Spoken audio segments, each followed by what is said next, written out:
सबसे पहले खबर जो है वो मध्य प्रदेश के खरगोन से है, जहां पर आग का ऐसा तांडव देखने को मिला कि लोग वहां पर दहशत में आ गए। पेट्रोकेमिकल फैक्ट्री में ऐसी आग लगी, धमाका होता है और धुएं का गुबार जो है वो आसमान में नजर आता है। पेट्रोकेमिकल फैक्ट्री में आग जो लगी वो इतनी भयानक थी कि काफी दूर से ही इसे देखा जा सकता था। इस आग लगने के बाद वहां मंजर कैसा था, देखिए रिपोर्ट के जरिए। धमाके के साथ उठता आग का गोला, आसमान में फैला धुएं का गुबार, 50 फीट ऊंची उठती आग की लपटें। आग के भयावह मंजर का ये वीडियो मध्य प्रदेश के खरगोन से सामने आया है, जहां बलकवाड़ा पुलिस थाना क्षेत्र के पीपल झोपा गांव में बने पेट्रोकेमिकल फैक्ट्री में भीषण आग लग गई। पेट्रोकेमिकल फैक्ट्री में जिस तरह से आग की लपटें उठ रही थी, उसने आसपास रहने वाले लोगों को दहशत में ला दिया। आग कितना विकराल और भयानक है, इसका अंदाजा इसी बात से लगाया जा सकता है कि कंपनी से धमाके के साथ आग का गोला ऊपर उठता दिखाई दे रहा है। इसके साथ ही पूरा आसमान धुएं के गुबार से ऐसा भर गया कि इसका नज़ारा दूर दूर से देखा जा सकता था।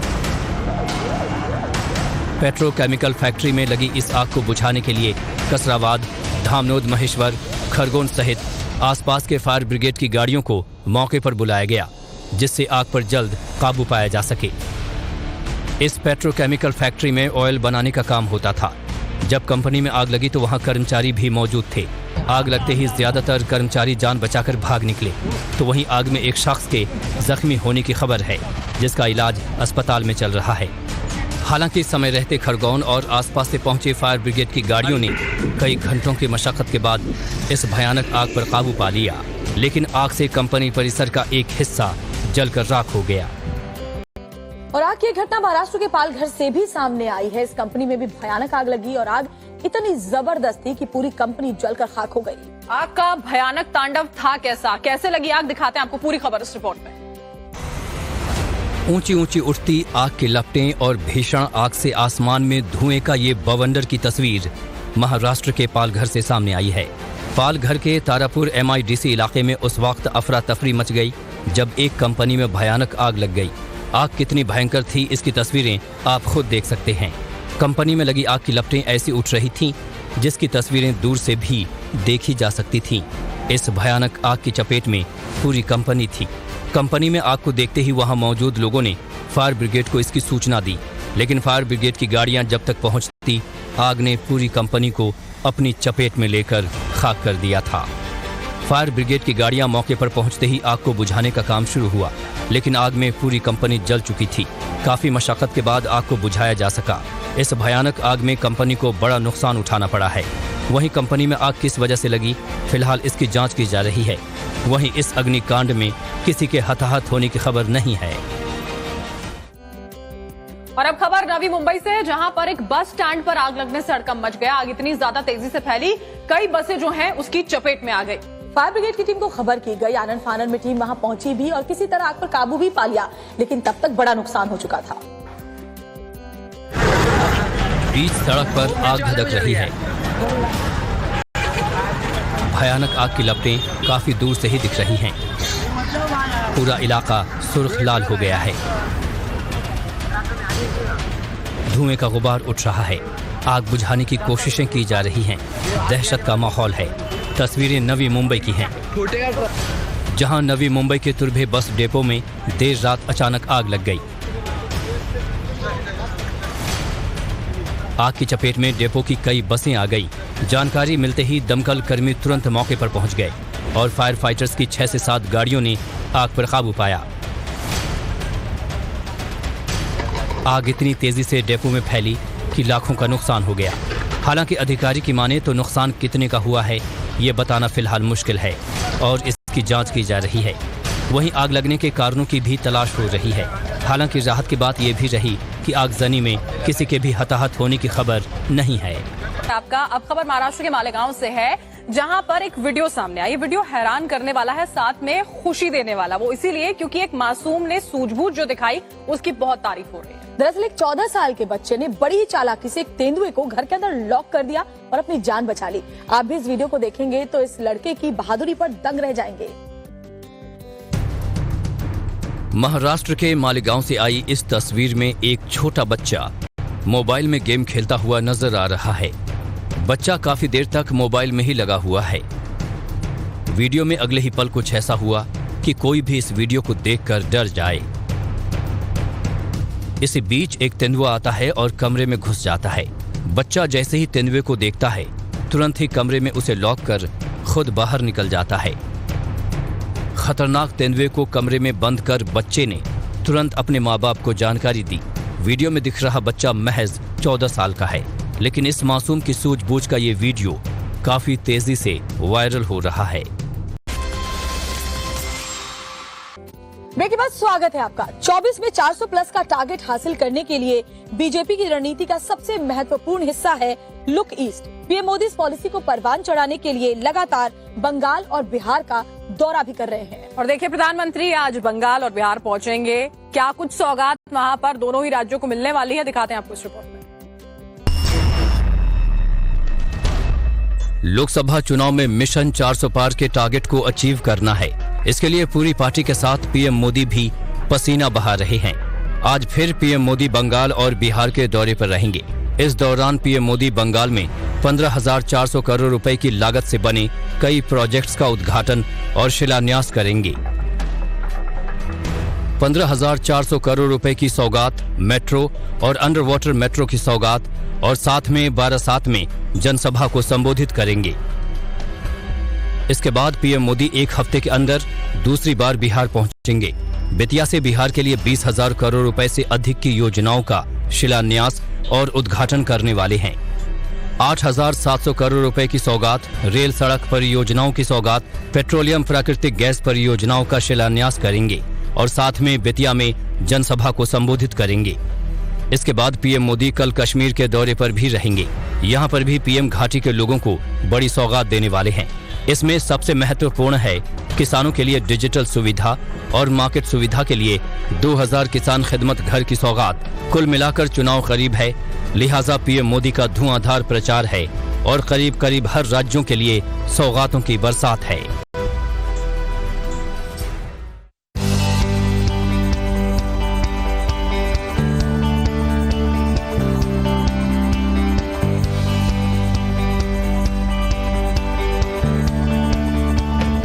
एलिवेटेड मेट्रो, अंडरग्राउंड मेट्रो, अब अंडर वाटर मेट्रो। अब तक आपने ऐसा लंदन, पेरिस और जापान में देखा होगा, लेकिन अब इसका मजा आप अपने देश में ही ले सकते हैं, और वो भी कोलकाता में। अब तक आपने एलिवेटेड मेट्रो और अंडरग्राउंड मेट्रो का सफर किया होगा, लेकिन देश को पहले अंडर वाटर मेट्रो की सौगात मिलने जा रही है। पीएम मोदी इसका उद्घाटन करने वाले हैं। देश के पहले अंडर वाटर मेट्रो का टनल हुगली नदी के पूर्वी छोर पर एस्प्लेनेड और पश्चिमी छोर पर हावड़ा मैदान को जोड़ेगी।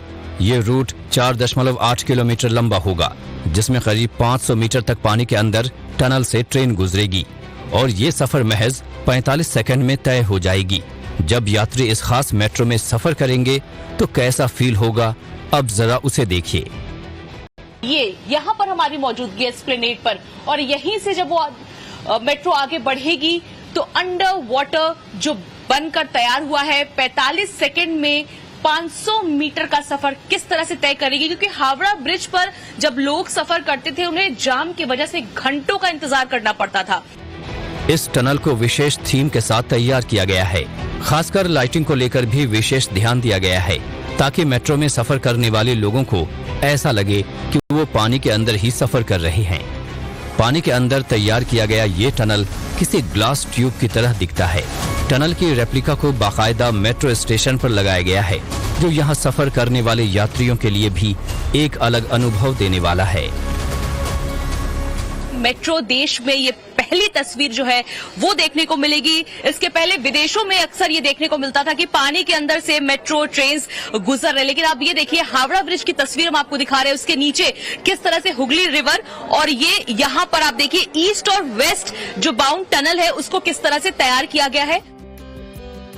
और अब बात करते हैं लोकसभा चुनाव की, जिसको लेकर सरगर्मियां जो हैं वो तेज होती जा रही हैं। लगातार मीटिंग्स का दौर चल रहा है और गठबंधन को मजबूत करने की कवायदें तेज हो गई हैं। गृह मंत्री अमित शाह कल महाराष्ट्र के दौरे पर थे। आज बिहार के मुख्यमंत्री नीतीश कुमार दिल्ली आने वाले हैं और जम्मू कश्मीर में इंडी गठबंधन की जो राह है वो उलझती हुई नजर आ रही है।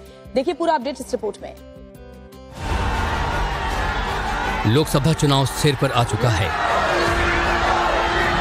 जल्द होने वाला है तारीखों का ऐलान।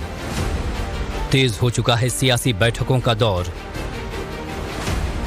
तो चलिए पहले बात करते हैं सियासी बैठकों की। बिहार के मुख्यमंत्री नीतीश कुमार आज दिल्ली आ रहे हैं। वो लोकसभा चुनाव को लेकर होने वाली एनडीए की बड़ी बैठक में भाग लेंगे, जिसमें एनडीए के बीच बिहार की 40 सीटों के बंटवारे पर चर्चा होनी है। इसके अलावा आज कांग्रेस की भी अहम बैठक होने जा रही है। ये बैठक आज शाम 6 बजे होगी, जिसमें केरल, तेलंगाना, कर्नाटक और दिल्ली की लोकसभा सीटों पर चर्चा होगी। इंडी गठबंधन के लिए बड़ी खबर कश्मीर से है। कश्मीर में इंडी अलायंस को बड़ा झटका लगता नजर आ रहा है। नेशनल कॉन्फ्रेंस ने पीडीपी के लिए अनंतनाग और राजौरी लोकसभा सीट छोड़ने से इनकार कर दिया। आने वाले इलेक्शन के लिए स्ट्रेटजी तैयार की गई और कैसे इलेक्शन लड़ा जाए, और ये बात तो एक ही है कि वादी की तीनों जो पार्लियामेंट सीट्स हैं वो नेशनल कॉन्फ्रेंस लड़ेगी। तो वहीं आज ही महाविकास अघाड़ी की बैठक भी होने वाली है, जो आज दोपहर 12 बजे से मुंबई में शुरू होगी। इस बैठक में सीट बंटवारे के फॉर्मूले पर मुहर लगेगी। इस बैठक में शरद पवार, उद्धव ठाकरे, प्रकाश अंबेडकर भी मौजूद रहेंगे।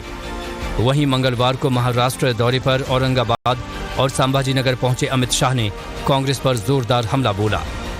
ये राहुल यान है ना, राहुल यान 19 बार लॉन्च हुआ मगर पहुंचा ही नहीं, 20वीं बार प्रयास चालू है। बता दें कि अमित शाह की मौजूदगी में मुंबई में एनडीए की बैठक हुई, जिसमें CM Eknath Shinde, deputy CM Devendra Fadnavis और अजित पवार भी शामिल हुए। सीट शेयरिंग पर चर्चा की। अब बात किसान आंदोलन की। किसान एक बार फिर से आज दिल्ली कूच करने की तैयारी में है, लेकिन इस बार किसानों की जो स्ट्रैटेजी है वो डिफरेंट है, क्योंकि इस बार वो छोटी छोटी टोलियां बनाकर दिल्ली में दाखिल होने की कोशिश कर सकते हैं। और किसानों का जो ये दिल्ली कूच का प्लान है उसको लेकर दिल्ली पुलिस अलर्ट पर है। तैयारियां की गई हैं सुरक्षा के लिहाज से। और किसानों का प्लान दरअसल दिल्ली कूच का है क्या, देखिए।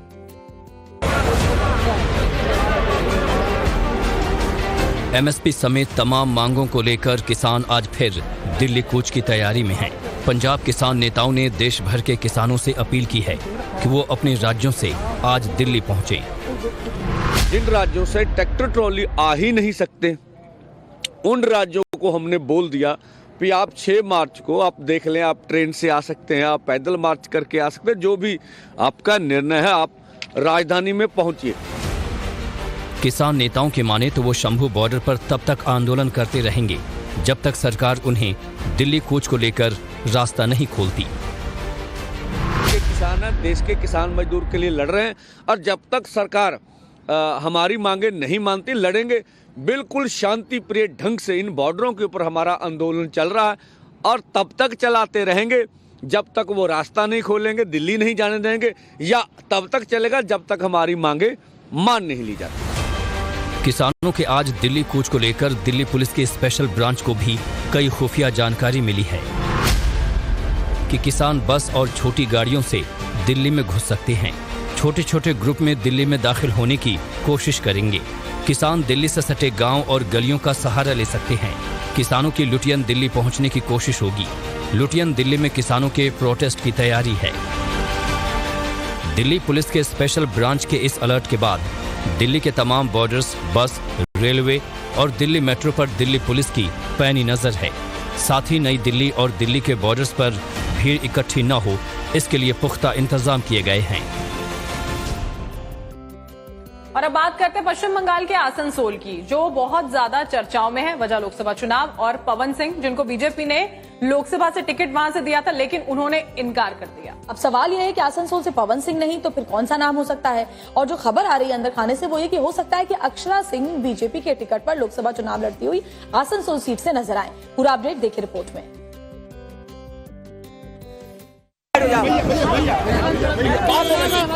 भीड़ है, गहमा गहमी है, सजी धजी अक्षरा सिंह है। सवालों की बौछार है, लेकिन जवाब के नाम पर है खामोशी। सवाल कई बार दोहराए जाने का जवाब नमस्ते। भोजपुरी एक्ट्रेस अक्षरा सिंह लोकसभा चुनाव लड़ने की अटकलों के बीच बागेश्वर धाम पहुंची। चर्चा है कि बीजेपी पवन सिंह की जगह आसनसोल से टिकट दे सकती है, लेकिन अक्षरा की तरफ से इस खबर की कोई पुष्टि नहीं हुई है। आसनसोल से अभी टीएमसी के शत्रुघ्न सिन्हा सांसद हैं। पहले दिन 5 लाख लोग पहुंचे वहां पे अपने प्रचार के बाद। दूसरे तीसरे दिन 3 लाख, संख्या बहुत कम हो गई। उसके 2-3 दिन बाद 2 लाख फिर आ गए और उसके 2-3 दिन बाद 5,000, 10,000, 20,000 और अभी तो 1,000-2,000 लोग जा रहे हैं वहां पे। सुना आपने, पार्टी क्या बदली, जुबान भी बदल गई। भगवान राम भी खटकने लगे, वो भी तब जब उनके घर का नाम ही रामायण है। बता दें कि प्राण प्रतिष्ठा के बाद सिर्फ 1 महीने में 60 लाख से ज्यादा लोगों ने रामलला के दर्शन किए थे। अब सवाल है कि आसनसोल में वोटों का समीकरण क्या है। आसनसोल में करीब 17 लाख से ज्यादा वोटर्स हैं। इन वोटर्स में 50% से ज्यादा हिंदी बोलने वाले हैं, जो बिहार और यूपी के हैं। पिछली बार बीजेपी के अग्निमित्र पॉल हार गए थे।